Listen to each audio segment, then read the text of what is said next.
Coming up, some impressive offensive outputs. This is Locked On Now MLB.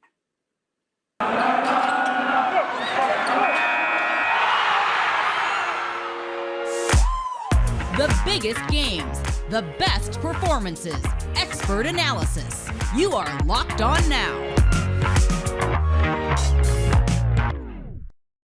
Welcome in. You're listening to Locked On Now MLB. Local experts weighing in on the biggest stories in baseball. I'm your host, Kainani Stevens. Thank you for making Locked On Now your first listen every single weekday. We've got our Locked On MLB host here to recap everything for you from yesterday across the league. 25 runs and a walk-off finish highlight the biggest game of the day, and Locked On Giants is in to tell you all about it. The biggest game. The Yankees walked off in the bottom of the 11th inning with Jose Trevino serving as the hero for New York. Our Locked On Yankees host still wasn't thrilled that NY needed extras to get the job done. Our Locked On Orioles host has to sit in another loss thanks to a player who seems to keep beating up on Baltimore. This is Stacey Gotsoulias of Locked On Yankees, and the Yankees beat the Orioles 7-6 in 11 innings. That's right, it went to 11. Like Spinal Tap, and it was almost as bad as Spinal Tap. Thank goodness for Jose Trevino, who went 3 for 4, including the game-winning hit in the bottom of the 11th that scored Isaiah Kiner-Falefa. Jordan Montgomery lasted 6 innings, only gave up 2 runs on 4 hits, no walks, 5 strikeouts, did give up a home run. And of course, he didn't get the decision because it's Jordan Montgomery. But the Yankees didn't lose a Jordan Montgomery start. That's a big deal because they've been doing that lately. Michael King had a rough outing, kind of contributed to the Yankees having to come back. By the way, 13th comeback win of the season. It is their 5th walk-off of the season, and they're the first team to make it to 30 wins, just like we all predicted. I'll have a recap of this game on the next Locked On Yankees and anything else you need to know about the Yankees, including some injury updates. Another blown lead for the Phillies has our Locked On Phillies host running out of ways to put things into words. He reviews another late collapse, this time in Atlanta. Well, that one hurt, and hurt bad. Orioles lose 7-6 in 11 innings in New York. Walk-off hit by Jose Trevino, who has murdered the Orioles all season. He continues to do it for the Yankees out of the 9th spot. Connor Newcomb here, host of Locked On Orioles, and the O's had their chances to win this game, had the big 7th inning, took the lead. Bullpen just could not hold it, and really the big storyline in this game is just how taxed the Oriole bullpen was after having to get 33 outs on Sunday. It didn't really come into play in Monday's win, but it certainly reared its ugly head here in this game. Orioles had to play 11 innings without their best 2 relievers, and it hurt them. Brian Baker was just terrible in the 11th, gives up the 2 runs, and the Orioles lose the game on the walk-off, despite, a big homer from Odor and what looked like was going to be a really big win. But hopefully they can bounce back and win the series tomorrow. But I'll recap all the action on Wednesday's episode of the Locked On Orioles podcast. The Cardinals couldn't get anything to go their way against the Blue Jays. The pitching struggled from the start. Bats never got going either. So Locked On Cardinals has a long list of things that need to get worked on for the Redbirds. The Jordan Hicks starting experiment might be over. I'm Lucas Smith, host of the Locked On Cardinals podcast. Toronto Blue Jays take the second game of a 2-game set with the St. Louis Cardinals by winning Game 2, 8-1. Jordan Hicks unable to get past 3 innings. Bullpen not able to suffice either as the Cardinals offense sputters against Kevin Gausman. A lot of things went wrong in today's game with the Toronto Blue Jays, but one of the only positives, I was at the game, as you might be able to hear or see recording this outside of Busch Stadium. Cardinals do fall 8-1 to the Blue Jays today. I'll talk about it on tomorrow's episode of Locked On Cardinals. Coming up, the Red Sox drop 16 runs on the White Sox. This is Locked On Now MLB.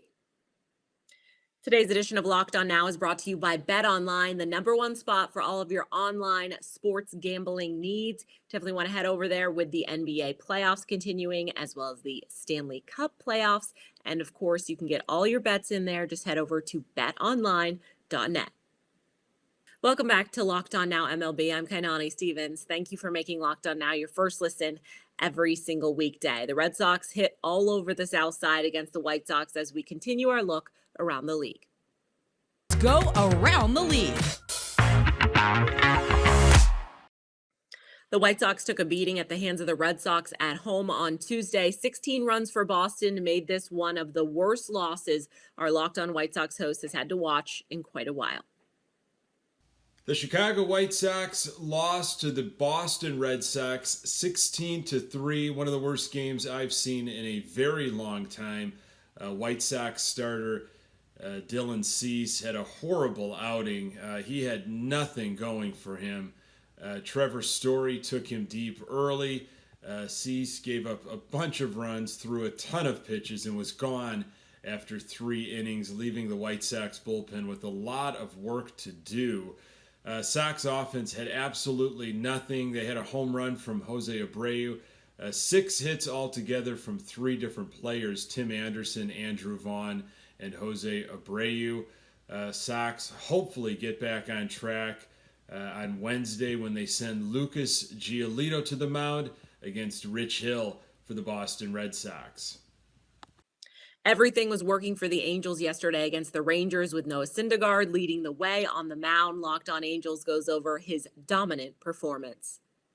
Well, after getting swept in Texas last week, the Angels welcome the Texas Rangers to Anaheim, looking for revenge. Hey, everybody, my name's Mike Frisch, one half of Locked On Angels, and Noah Syndergaard began our comeback last night, pitching an 8-inning gem to defeat the Texas Rangers 5-3. He was backed up by an incredible defense, and our offense did come through. Had some key RBI groundouts, a sacrifice fly from Andrew Velasquez, but to top it off, Jared Walsh hits his 9th home run, and Raisel Iglesias comes in to close out the game. Angels take this one 5-3. They're 27-17 on the season, looking for the sweep today against the Rangers. It's Detmer's Day, and we're excited. We're going to talk all about it on Locked On Angels. Hope you'll join us.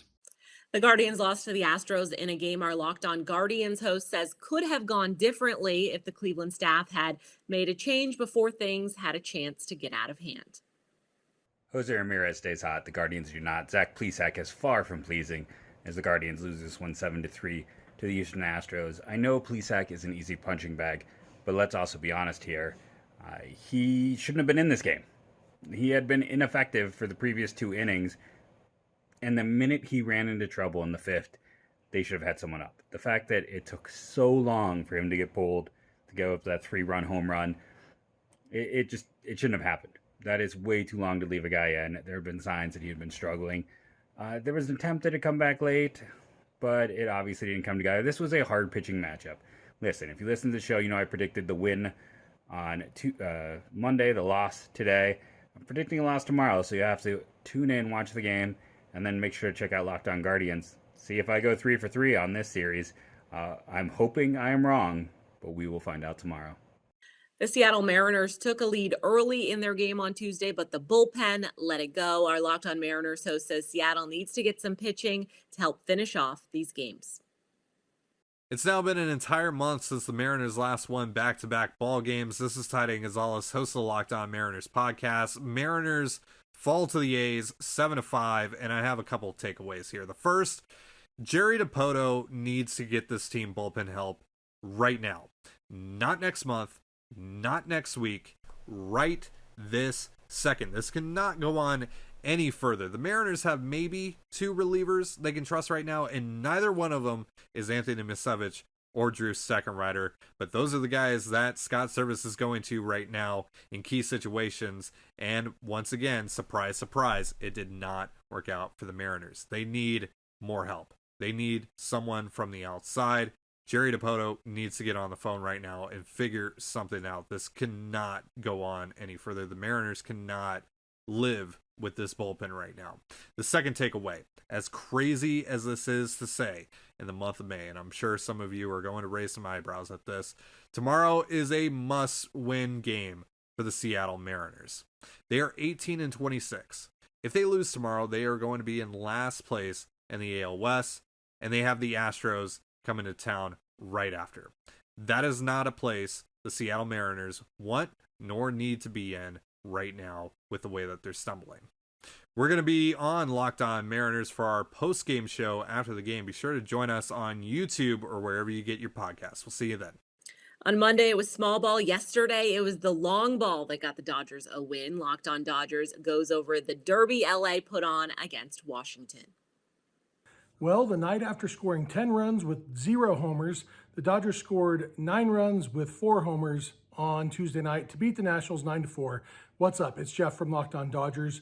There was a little bit of drama in the first couple innings of this game. The Dodgers scored 2 in the top of the first. The Nats scored 3 in the bottom of the first. And you started to think, oh no, Walker Buehler, what's going on? Think maybe it's going to be a slugfest. Turns out the slugfest was mostly one-sided after that, as the Dodgers continued to pile it on and Walker Buehler settled down. Didn't allow another run in his last 5 innings of work, going 6 innings, allowing just the 3 runs, which is the definition of a quality start. David Price gave up a run in his 1 inning of relief, and then Bruce Gratterall pitched the last 2 innings to close it down. Dodgers got a home run from Trey Turner, a home run from Chris Taylor, and 2 home runs from Mookie Betts. Mookie gave the same fan 2 different chances to catch a home run. That fan failed twice. If you're a listener to Locked On Dodgers, give me a call. Let me know what I can do to help you learn how to catch, dude. Otherwise, yeah, Dodgers now won 9 out of their last 10 games. Should have been 10 out of 10, as we talked about the other day. But 9 out of 10 is something you will take every day. Great way to bounce back from a 4-game losing streak. So be sure to check out Locked On Dodgers first thing in the morning, where we will talk all about this game like we do all the time. Thanks for making us your first listen. That's all for today on Locked On Now MLB. Thank you for making Locked On Now your first listen every single weekday. Make sure you check out Locked On MLB and your team's Locked On podcast. I'm Kainani Stevens. This has been Locked On Now.